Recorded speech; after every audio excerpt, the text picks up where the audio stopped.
Well, good morning. This is Steve Jones. It's about 9:10 a.m. on June 24th, 2025. I'm on the Alum Trail at Green Ridge Nature Preserve, or Green Mountain Nature Preserve. This is a chestnut oak, about probably 80 to 90 years old, that fell across the trail in a windstorm, probably earlier in the spring.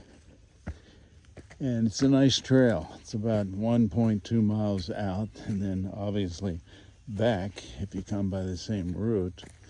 And this is a very large chestnut oak here on the ridgetop. Obviously open grown because of the very, very coarse crown of this chestnut oak.